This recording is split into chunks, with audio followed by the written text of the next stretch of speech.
The dust kicked up around her boots, each step a small act of war against the town of Silver Creek.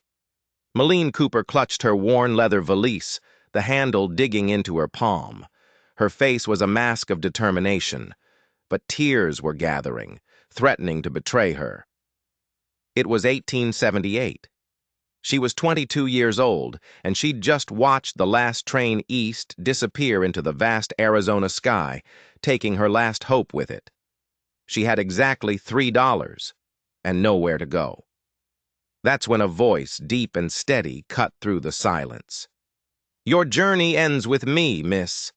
Malene froze, her heart hammered against her ribs, a frantic drumbeat in the sudden quiet.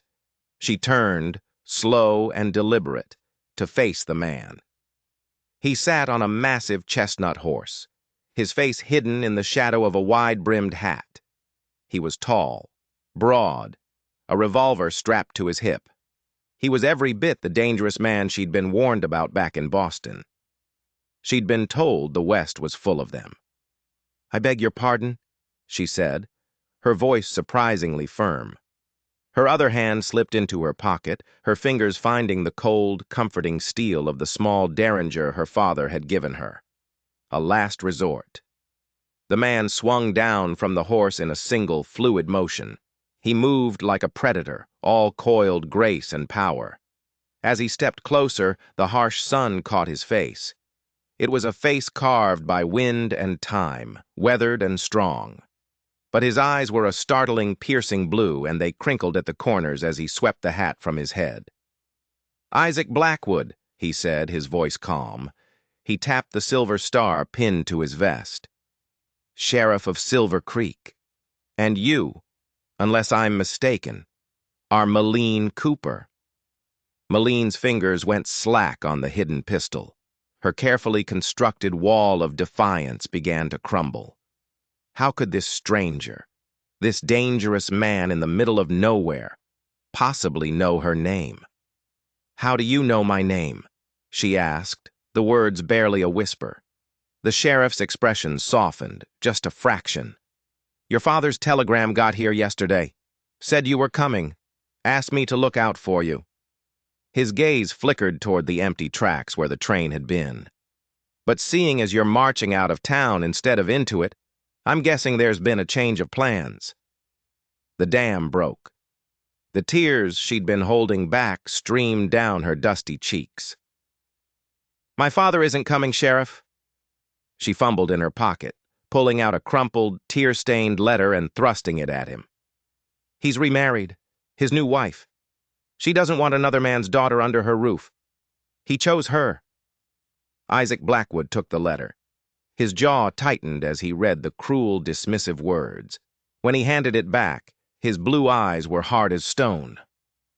"I'm sorry, Miss Cooper. That's a heavy burden for anyone to carry alone." He looked out at the endless, empty desert stretching before them. "So where do you think you're going?" "The next town is 30 miles of nothing but snakes and heat." "I'll manage," she said, but the words sounded hollow even to her own ears. The sheriff looked down at her city boots, at her fine but impractical dress. "With all due respect, ma'am, you won't. Not dressed like that. Not with night coming on." He wasn't being cruel, just stating a fact. "Silver Creek isn't much, but there's a boarding house. You can stay there, figure things out." Malene squared her shoulders, a spark of her Boston pride flaring up. "I have $3 to my name, Sheriff. A boarding house won't have me for long." A hint of a smile touched his lips, a surprising flash of warmth in his weathered face. "The owner, Mrs. Holloway, she owes me a favor, and she happens to need a new girl to help with the cooking and cleaning." He reached for her valise. "Let me take that." "I don't accept charity," Malene snapped, pulling the bag away. His smile didn't fade. "It's not charity if you're earning your keep." He didn't reach for her bag again. He respected her fire. "Besides, I gave your father my word I'd look after you, and unlike some, I'm a man who keeps his promises." There was something in his gaze, a deep, unwavering stillness, that made her hesitate. He wasn't like the men in Boston. He didn't speak in riddles or hide behind polite lies. He was direct, solid, real. This was the West she'd been warned about, a place of lawlessness and danger. Yet here was the law itself, offering a hand. "One night," she conceded, her voice tight. "Then I decide." Isaac nodded, satisfied. "One night it is." He gestured to his horse. "Samson here can carry us both. If you don't mind riding double." Malene looked at the massive stallion, a mountain of muscle and wild energy. "I've never ridden a horse." A look of genuine surprise crossed Isaac's face. "Never? Well, out here there's a first time for everything." He mounted the horse with an easy grace, then reached his hand down to her. It was a strong hand, calloused and capable. "You'll sit behind me. Just hold on." With a deep breath, Malene placed her hand in his. He pulled her up effortlessly. She found herself pressed against his broad back, her arms wrapped awkwardly around his waist. The closeness to this stranger was mortifying, a blush creeping up her neck. But there was also a sense of safety. "Ready?" he asked, his voice a low rumble against her ear. "As I'll ever be," she whispered, and tightened her grip as the great horse began to move, carrying her back toward the town she had been so desperate to escape, and into a future she couldn't possibly imagine. Mrs. Holloway's boarding house was a clean, two-story building that smelled of fresh bread and lemon polish. It was a scent that reminded Malene so painfully of the home she no longer had that she had to bite her lip to keep from crying again. Mrs. Holloway herself was a woman built like a stack of barrels, with gray hair pulled into a tight bun and eyes that missed nothing. She looked Malene up and down, a hawk inspecting a sparrow.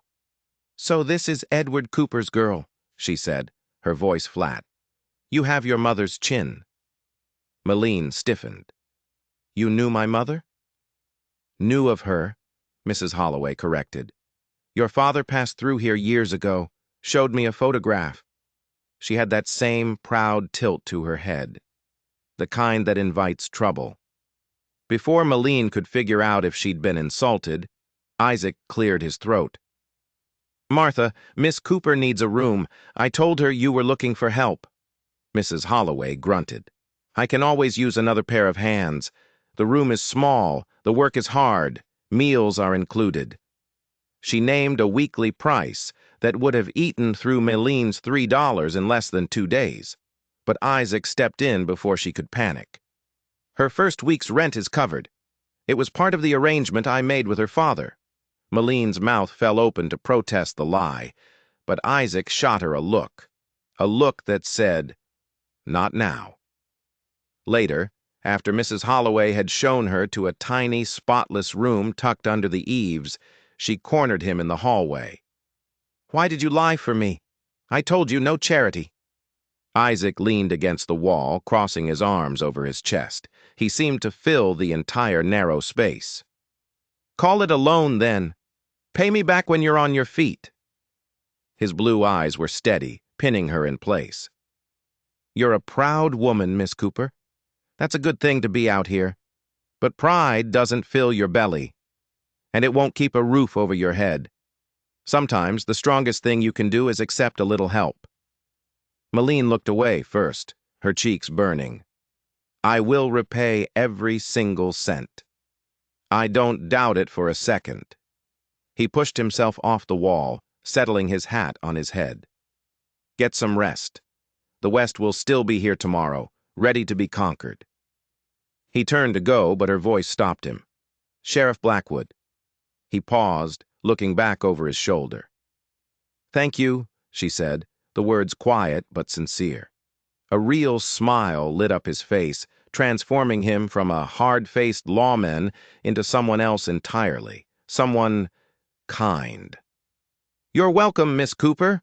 Welcome to Silver Creek." After he was gone, Malene sat on the edge of the narrow bed.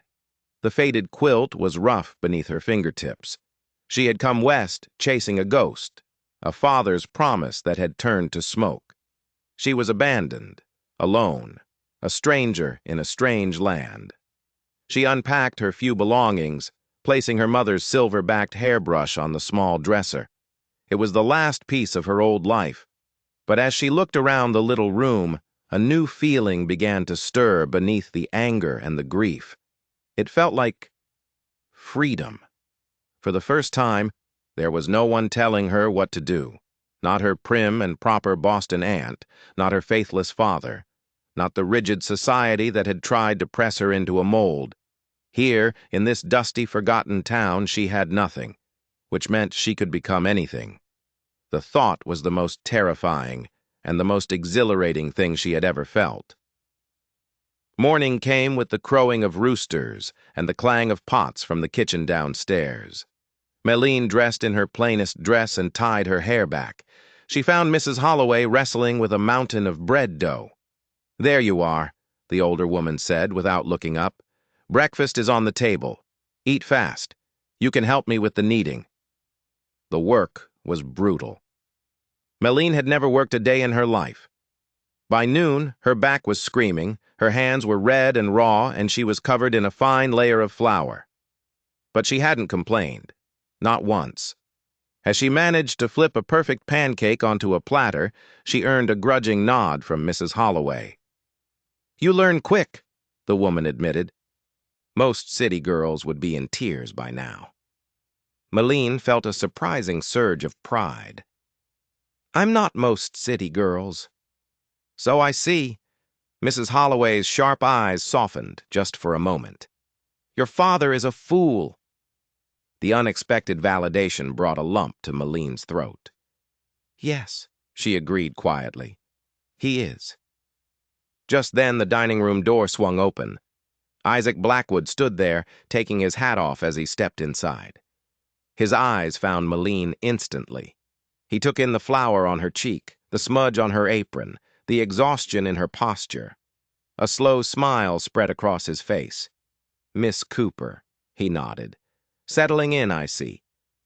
"Mrs. Holloway is teaching me the fine art of survival," Meline replied, gesturing with her spatula. "An essential skill out here," he said. He accepted a cup of coffee from Mrs. Holloway, but his eyes never left Meline. "I sent a telegram to your father this morning," he said, his tone casual, but his gaze was sharp. "Told him you arrived safely, and that your circumstances had changed." Meline stiffened. The heat from the stove suddenly felt oppressive. "That wasn't necessary, Sheriff." "Maybe not, but it was the right thing to do." His blue eyes held hers. "A man ought to know when he's failed his own child." "And what good will that do?" she asked, bitterness creeping into her voice. "What's done is done." Isaac took a slow sip of his coffee. He seemed to be considering his words carefully. "Truth has a funny way of working, Miss Cooper. Sometimes it just makes things worse. But sometimes it clears a path you thought was blocked forever." Mrs. Holloway cleared her throat loudly. "Those potatoes won't peel themselves, girl." Meline was grateful for the interruption. She turned her back on the sheriff, but she could feel his presence behind her, a steady, unnerving warmth. He stayed for a while, talking with Mrs. Holloway about town business. Meline tried to focus on her work, but she was aware of every deep chuckle, every low word he spoke. When he finally left, Meline let out a breath she hadn't realized she was holding. "He's a good man," Mrs. Holloway said, her voice matter-of-fact as she started washing dishes. "Best sheriff this town has seen in my lifetime." "I'm sure he is," Meline replied, trying to sound indifferent. "A widower," Mrs. Holloway continued as if Meline hadn't spoken. "Lost his wife and baby girl to the fever 5 years back. A terrible time." Meline stopped scrubbing a pot, her hands frozen in the soapy water. A widower. A child. "He hasn't so much as looked at another woman since. Plenty have tried, mind you, but his heart was buried with them." Meline frowned, turning to face the older woman. "Why are you telling me this?" Mrs. Holloway shrugged, her expression unreadable. Just making conversation. And maybe a warning. The sheriff is kind to everyone. It's his nature. Don't go thinking his kindness to you means anything more than that. I assure you, Malene said, her voice stiff with pride, a romantic entanglement is the last thing on my mind. Mrs. Holloway gave her a knowing smile, the kind of smile that said she'd heard it all before. Of course, dear. Now finish those potatoes. The miners will be in for lunch soon, and they eat like locusts. Malene turned back to her work, but her mind was racing. Isaac Blackwood wasn't just a kind sheriff. He was a man with a ghost, a man with a wound that might never heal. And for some reason, that made him even more intriguing, and more dangerous to her own fragile peace. The days settled into a rhythm. Malene would rise before the sun, her hands learning the language of dough and fire. She grew stronger, her body hardening to the relentless work. She learned to cook for hungry men, to clean with ruthless efficiency, and to meet the flirtations of the miners with a cool, unblinking stare that sent them scurrying. Isaac came for dinner most evenings. He was a quiet presence at the long table, a point of stillness in the boisterous room. He would bring news from the outside world, stories gleaned from telegraphs and travelers. He never mentioned her father again, and Malene was grateful. The wound was still too fresh. She didn't want to talk about it. She wanted to forget. One afternoon on her 4th day in Silver Creek, she was hanging laundry in the dusty yard behind the boarding house. The sun was hot on her neck, and the clean smell of lye soap filled the air. She felt someone watching her. She looked up and saw a young woman about her own age standing by the fence. She was slender and fair-haired, with a kind, open face. "Hello," the woman called out. "You must be Miss Cooper. I'm Nancy Miller, the school teacher." Malene smiled, a genuine smile that felt rusty from disuse. It was good to see a friendly face. "Please call me Malene." Nancy came around the fence and into the yard.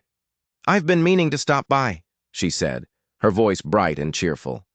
"But it's the end of the term, and the children have been a handful." She had a direct, easy manner that Malene found refreshing after the stifling formality of Boston. "Mrs. Holloway told me you were from the city. Is it as grand as they say?" The two of them fell into an easy conversation. Nancy had come from St. Louis 2 years ago, a young woman seeking independence, much like Malene herself. "It was terrifying at first," Nancy admitted, helping Malene pin a sheet to the line. "But I couldn't go back now. I like being my own woman." "I understand that feeling completely," Malene said, and she meant it. "A few of us ladies get together on Saturday nights," Nancy said. "We sew, we talk. It's nothing fancy. Would you like to come?" Malene hesitated for only a moment, a chance to be something other than the boarding house help, a chance to feel normal again. "I'd like that very much." "Wonderful," Nancy beamed. "I'll come for you around 7. As Nancy left, Malene felt a lightness in her chest. Maybe she could build a life here. Maybe this place wasn't just a prison, but a new beginning. That evening, when Isaac arrived for dinner, he seemed different. The usual calm was gone, replaced by a tense energy.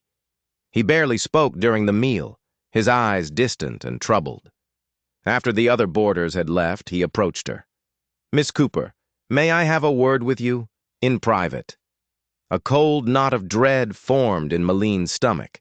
They stepped out onto the back porch. The air was cooling, carrying the scent of sage.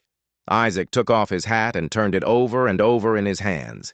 It was a nervous gesture, one she had never seen him make before. "I received a reply to my telegram," he said, his voice low. Malene's hands clenched into fists at her sides. "From my father." Isaac nodded, his eyes full of a strange pity. "He confirmed everything in his letter. He's not coming for you." Anger, hot and familiar, flared in her chest. "He also sent something else," Isaac continued, his voice quiet. He reached into his coat pocket and pulled out an envelope. It was thick, official looking. He's sending money for your passage back to Boston, if you want it. How kind of him, Malene said, her voice dripping with sarcasm. He wants to pay to have me shipped back like unwanted cargo. There's more, Isaac said. He looked deeply uncomfortable. He's also enclosed funds for you to establish yourself here, if you choose to stay. He handed her the envelope. It's a substantial amount, Malene. Malene stared at him. This made no sense. Why would her father send her a fortune after casting her aside? Her fingers trembled as she took the envelope. Inside was a bank draft. When she saw the number, she gasped. It was more money than she had ever seen in her life, and beneath it, a short, hastily scrawled note. Malene, this is your mother's inheritance. I should have given it to you years ago. I have failed you. Use it to find your own happiness. I ask for nothing in return. Edward. Tears blurred her vision, not tears of sadness, tears of rage and confusion, and a dizzying, terrifying sense of power. This money was freedom, real freedom. Are you all right? Isaac's voice was gentle, cutting through the storm in her mind. She looked up at him. He was standing so close. The fading light softened the hard lines of his face. I don't know, she whispered. I don't know what I am. She had spent her whole life wanting to be wanted by her father. And now, he had given her the one thing that meant she would never have to need him or anyone else, ever again. She straightened her shoulders, tucking the bank draft securely into her pocket. The paper felt heavy, like the weight of a life she had yet to choose. Yes, she said, her voice stronger now. Now I'm free. And as darkness fell over Silver Creek, she felt a terrifying new world of possibilities opening up before her, a world where she held all the cards. But she had no idea how to play the game. On Saturday night, Malene found herself standing in front of the small mirror in her room, smoothing the fabric of her best dress. It was a forest green silk, a dress that belonged to a different woman, from a different life. Mrs. Holloway had given her the evening off, with a strange, knowing look in her eye. Nancy arrived, bubbly and bright, and whisked her away into the twilight streets of Silver Creek. The gathering was at the doctor's house, a place of startling luxury with glass windows and a real piano. The other women were polite, but their questions were sharp, their eyes missing nothing. They wanted to know who she was, what a woman from Boston was doing in their town. Family circumstances changed, Malene said, the carefully rehearsed lie sliding easily off her tongue. I needed a fresh start. How brave, said the minister's wife, her needle clicking softly. Necessity makes cowards of us all, Malene replied, focusing on the small piece of embroidery in her own hands. The conversation eventually turned, as it always did, to town gossip. And the name that kept coming up was Isaac Blackwood. The sheriff broke up another fight at the saloon, Mrs. Wilkinson, the store owner's wife, announced. That new card dealer is nothing but trouble. He has a firm hand, but a fair one, the doctor's wife added. Not like the last sheriff we had. Then the talk turned softer, more somber. Such a tragedy about his wife, Elizabeth, sighed the minister's wife, and that poor baby, little Sarah. Malene kept her eyes down, her needle moving in and out of the fabric. She listened as they painted a picture of Isaac's past, a devastating fever that had torn through the town, a wife and child taken in the same week, a good man broken by grief. He poured himself into his work after that, one of the women said. It's like he built a wall around his heart. I do wish he would remarry. It's not right for a man to be so alone. Mrs. Wilkinson shot a sly glance at Malene. Perhaps our new arrival from Boston might catch his eye. Heat flooded Malene's face. The sheriff has been a great help to me, she said, her voice cool. Nothing more. Nancy, her new friend, quickly changed the subject. But the seed had been planted. Malene couldn't stop thinking about him, about the sadness she sometimes saw lurking behind his steady blue eyes. Later, as Nancy walked her home under a blanket of stars so bright they seemed to hum, Malene found herself asking, "The fever. Was it very bad?" Nancy's cheerful expression faded. "It was a nightmare, Malene. We lost 12 people. Isaac worked himself to the bone, helping the doctor. He wouldn't sleep, wouldn't eat. I think he was trying to follow them." She paused, her voice dropping to a whisper. "He was never the same after. He's a good man, the best I know, but he keeps himself locked away. I don't think he knows how to let anyone in anymore." They reached the boarding house, and Nancy squeezed her arm. "We all need someone, Malene, even the ones who pretend they don't." Malene went up to her room, but she didn't light the lamp. She stood at the window, looking out at the sleeping town. She thought about the bank draft tucked away in her drawer. She had enough money to go anywhere, to do anything. She could go back to Boston and live a life of comfort and ease. But when she closed her eyes, she didn't see the gaslights of Boston. She saw a pair of startlingly blue eyes. She saw a man standing alone against the vast, empty horizon. And she felt a strange, dangerous pull, a desire to see what was behind the wall he had built around his heart. The next morning, she put on a simple blue dress for church. As she walked in with Mrs. Holloway, she felt every eye in the small congregation turn to her. She lifted her chin, meeting their stares. Then she saw him. Isaac was standing at the back, dressed in a dark suit that made him seem even taller. He caught her eye and gave a small, formal nod. But it was enough to make her heart skip a beat. After the service, people gathered outside to talk. It was the social event of the week. Isaac made his way through the crowd, moving with a purpose that made her stomach flutter. "Miss Cooper," he said, his voice a low rumble. "I was wondering. I'm taking my wagon out this afternoon, to a place called Eagle Point. The view is, well, you have to see it for yourself. I thought you might like to come along." Malene was stunned into silence. In Boston, this would be scandalous, an unchaperoned trip with a single man.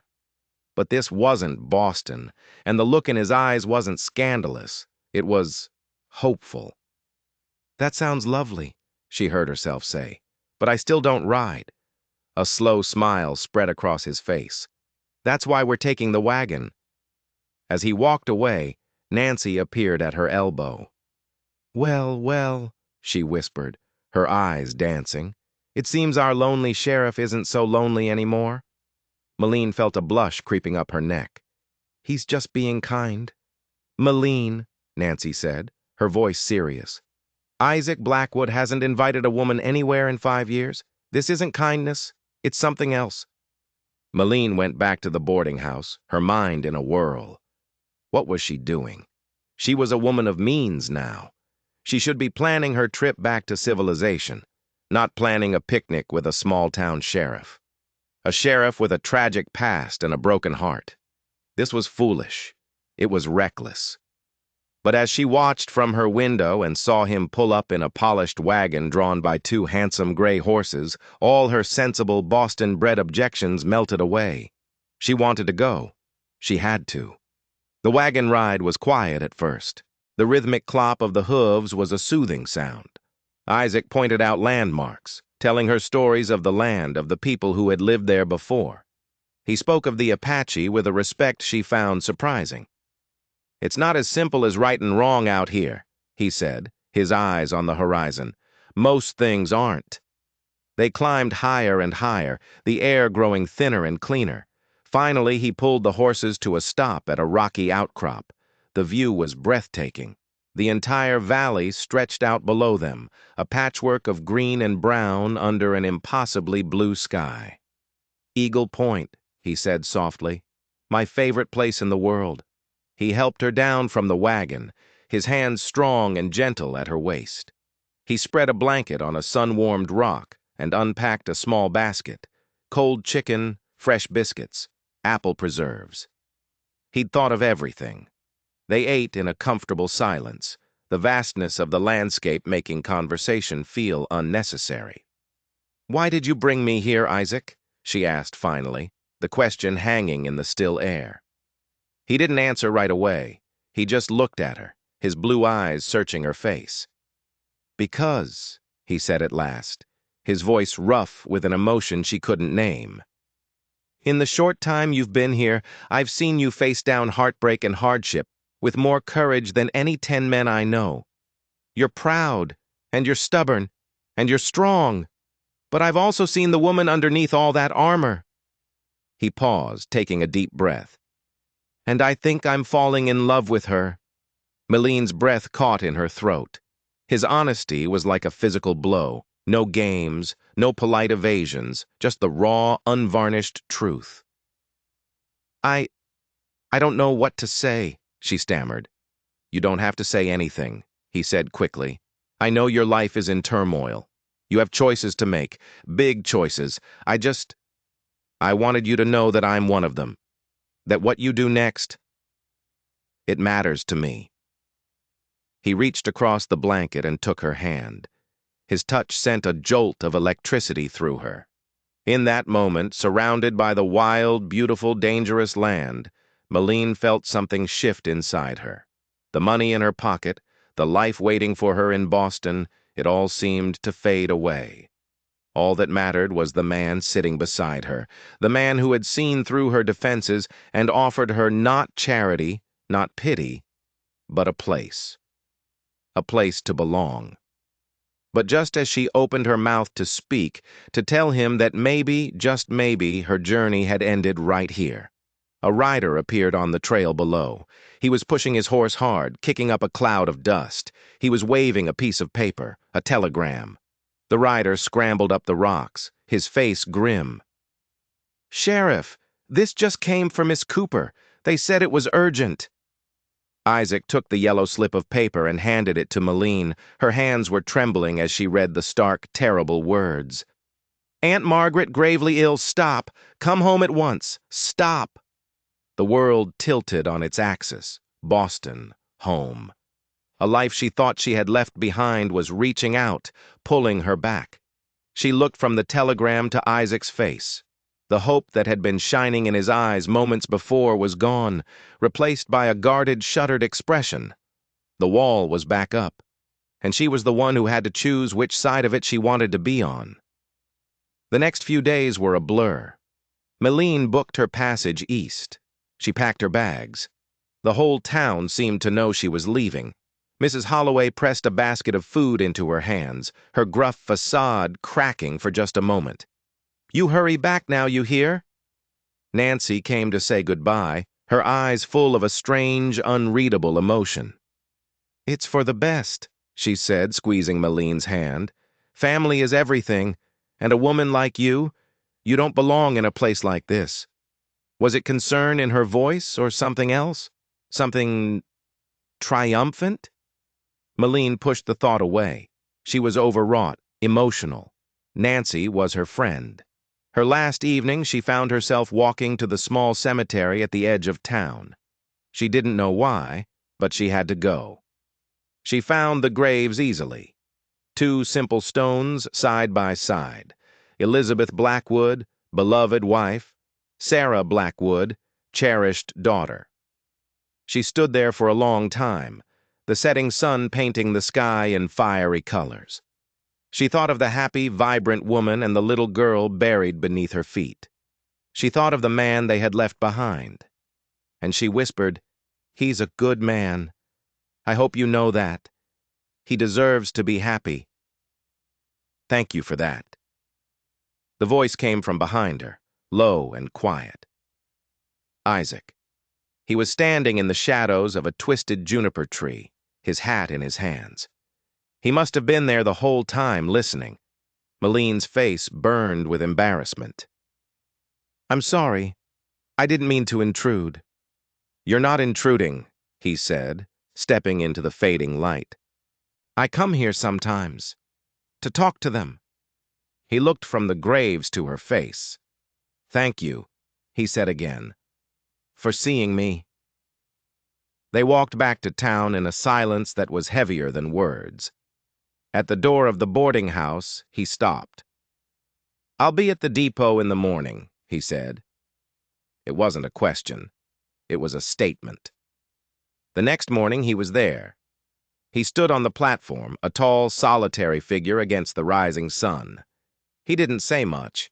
He just handed her a small, paper-wrapped package.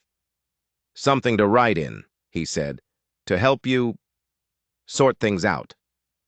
It was a beautiful leather-bound journal with her initials, MCE, embossed in gold on the cover. Tears pricked her eyes. The train whistle shrieked, a final, mournful call. "Meline," he started to say, his voice thick. She put her fingers to his lips. "Don't say goodbye. It's too final." A sad smile touched his lips. "All right, I'll just say this. I'll be here." The conductor called for everyone to get on board. He helped her up the steps, his hand holding hers until the very last second. From her window seat, she watched him. He didn't move. He just stood there, watching the train pull away, growing smaller and smaller until he was just a speck, swallowed up by the vast, empty landscape.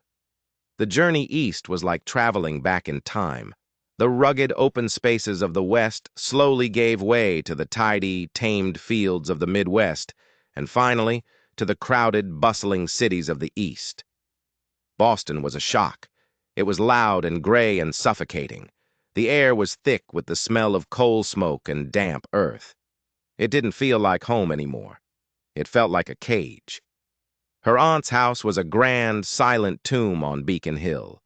The housekeeper met her at the door, her face a mask of sorrow. Meline braced herself and went upstairs. She expected to find her aunt frail, fading, on the brink of death. She did not expect to find her sitting bolt upright in a large four-poster bed, wearing a lace bed jacket and a look of thunderous disapproval. Aunt Margaret was pale, yes, and thinner than Meline remembered. But she was very far from dying. "So," her aunt said, her voice as sharp and cold as a shard of ice, "you've come back from your little adventure in the wilderness. It's time we had a talk about this cowboy." The story tumbled out of her aunt. The grave illness had been a lie. A fabrication cooked up by her and her solicitor. A desperate, dramatic ploy to get Meline home, to pull her back from the brink of what her aunt considered social and financial ruin.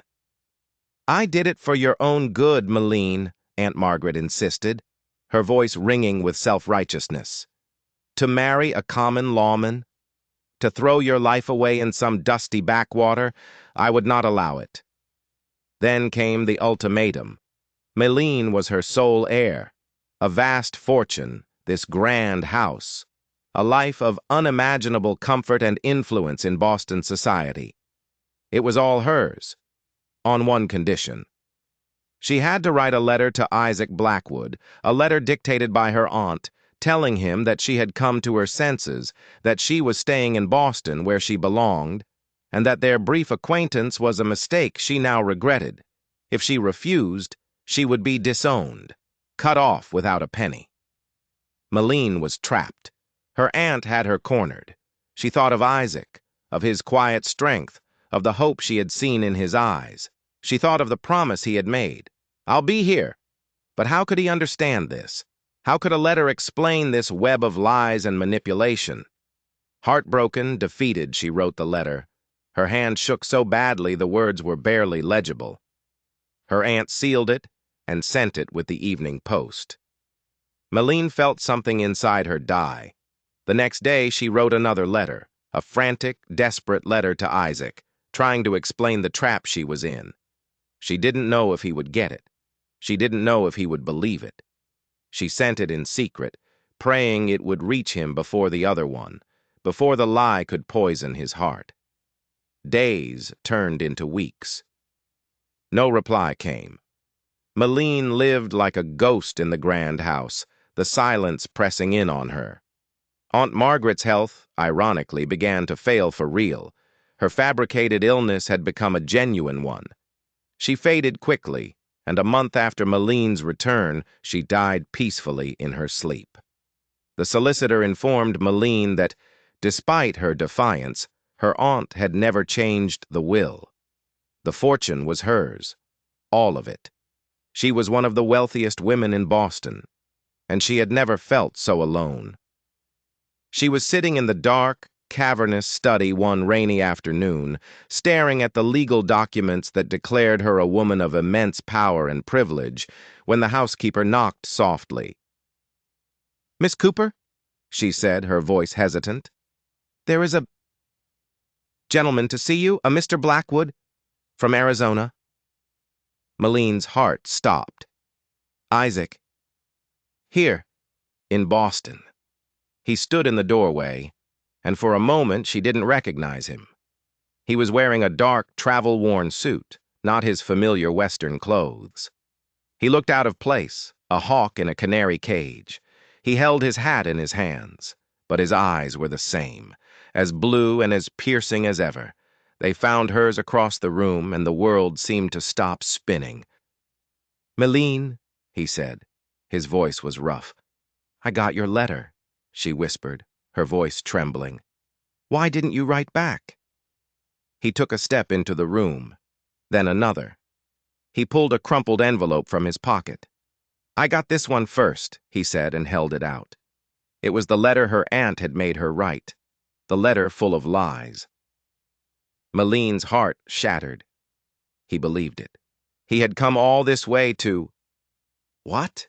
To confront her? To shame her? But then he reached into another pocket and pulled out a second letter. Her letter. The true one. "But then this one came," he said, a slow smile spreading across his tired face. "And this is the one I believed." He closed the distance between them in 3 long strides. "I didn't write back," he said, his voice dropping to a low, intimate murmur, "because I was already on a train. I was coming for you." He reached out and gently cupped her face in his hands. His touch was electric. "Did you really think a piece of paper could make me stop loving you?" The dam of her grief and loneliness broke, and she sobbed, burying her face in his chest. He held her tight, his strong arms a shelter from the storm. "I love you, Malene Cooper," he whispered into her hair. "From the first moment I saw you standing in the dust, so proud and so broken, I love you." She looked up at him, her face wet with tears. "I love you too," she said, her voice choked with emotion. "Take me home, Isaac. Please, just take me home." He looked around the opulent room at the dark wood and the heavy velvet curtains. "Are you sure?" he asked, his gaze searching hers. "This is a world of power, of comfort. Silver Creek is just a town." "This isn't a world," she said, her hands clutching the lapels of his coat. "It's a cage, a beautiful gilded cage. Home is with you." A look of pure, unadulterated joy transformed his face. He bent his head and kissed her, a deep, hungry kiss full of longing and relief. When he finally pulled away, he was grinning. "In that case," he said, his blue eyes sparkling, "Malene Cooper, will you do me the honor of becoming my wife?" Right there, in the middle of the stuffy, silent Boston mansion, she gave him her answer. "Yes," she whispered. "Oh, yes." They were married a week later in a small, quiet ceremony. Malene liquidated her Boston assets, turning her inheritance into a powerful tool. She invested some, but the rest she had plans for. Big plans. They traveled west together, not as a lonely girl and a kind stranger, but as husband and wife. And when the train pulled into the Silver Creek Depot, the place where her journey had so nearly ended, Malene felt like she was truly home for the first time in her life. The town was shocked by the news. The penniless girl from Boston was now Mrs. Blackwood, and she had returned with a fortune. But Malene and Isaac didn't hoard their newfound wealth. They invested it in Silver Creek. They helped Mr. Wilkinson expand the general store. They funded a new wing for Nancy's school. They built a small clinic and paid for a full-time doctor. And on a hill overlooking the valley, the same hill where Isaac had first told her his feelings, they built a house. Not a grand mansion like the one in Boston, but a real home, built of local stone and timber, with wide porches and big windows to let in the light. Nancy Miller, it turned out, had been in correspondence with Aunt Margaret. Consumed by a quiet, desperate jealousy, she had helped orchestrate the scheme to get Malene out of town, hoping to have Isaac to herself. When Malene and Isaac returned, married and happy, the guilt was too much for her. She confessed everything, packed her bags, and left Silver Creek on the next train east, a quiet, shame-faced ghost. 5 years passed. Malene stood on the wide porch of their house on the hill, watching her husband and her son. Thomas, their 4-year-old, with his father's blue eyes and her stubborn chin, was taking his first real ride on a small pony. Isaac walked alongside, his hand steady on the reins. Malene rested a hand on her own swollen belly. Their second child, a daughter, was due in the spring. Silver Creek was thriving. It was a place of hope now, a place where people came to build new lives. It was their town. "Look, Mama!" Thomas shouted, his face alight with pure joy. "I'm riding!" Isaac looked up at her and smiled, a smile that still, after all these years, made her heart turn over. "He's a natural," he called. She thought back to that first day, clinging to him on the back of his horse, terrified and alone. He had told her, "Your journey ends with me." He had been wrong. Her journey hadn't ended that day. It had just begun, and as the sun set over the valley, casting long shadows and painting the sky in glorious colors, Malene knew she wouldn't trade this life, this man, this home, for all the fortunes in the world. This story is a reminder that sometimes the end of one road is just the beginning of the one you were meant to be on. If you enjoyed Malene's journey and want to see more stories of incredible twists of fate, don't forget to like this video and hit that subscribe button. You won't want to miss what's coming next.